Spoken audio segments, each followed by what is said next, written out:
Est-ce que vous entendez parler de la déforestation illégale qui a baissé de 33% entre 2019 et 2021 sous Bolsonaro, selon la FUNAI, Fondation de l'Indien?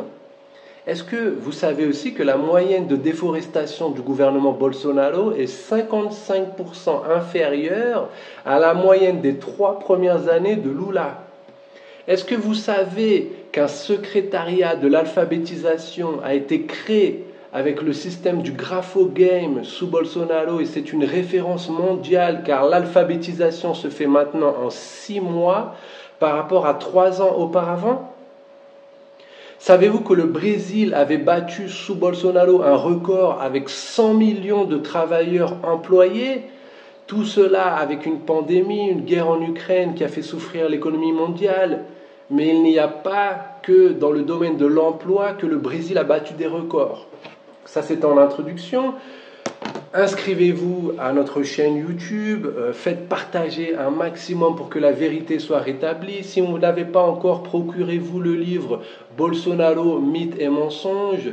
Procurez-vous aussi ce livre en anglais, ou offrez-le à vos amis qui sont anglophones. On a aussi le livre Cours de philosophie d'Olavo de Carvalho qui est vraiment crucial aujourd'hui dans le combat intellectuel pour expliquer le passage notamment du marxisme pur et dur de lutte des classes vers un marxisme culturel. Donc ça c'est expliqué par ce très grand philosophe contemporain Olavo de Carvalho.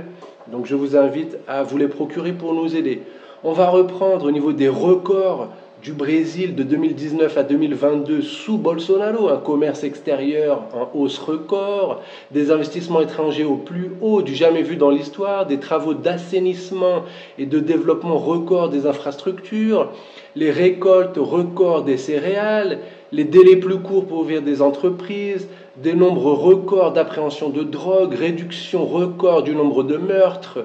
Sur le droit des femmes, Bolsonaro et son gouvernement qui ont voté plus de 70 lois en leur faveur, construction de ponts, de viaducs, réduction record de l'extrême pauvreté au Brésil, alors qu'elle augmente partout dans le monde durant cette période. Cela ne s'arrête pas là. Nous avons la 6e inflation la plus basse du G20. Les prix de l'essence, du diesel ont baissé. Bolsonaro a mis à zéro les impôts fédéraux sur l'essence, l'éthanol et le diesel, alors que les députés et sénateurs du parti de Lula n'ont pas voté pour les baisser et s'y sont même opposés.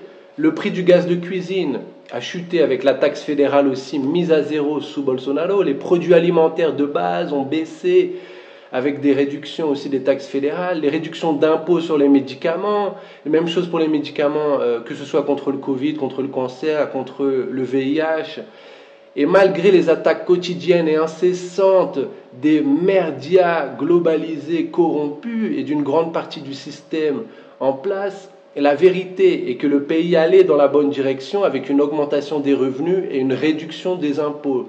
Les entreprises d'État comme Correio, Petrobras, qui avaient, durant la gestion du parti de Lula, des pertes de centaines de milliards, ont désormais, sous la gestion Bolsonaro, des bénéfices de centaines de milliards qui bénéficient aux citoyens brésiliens.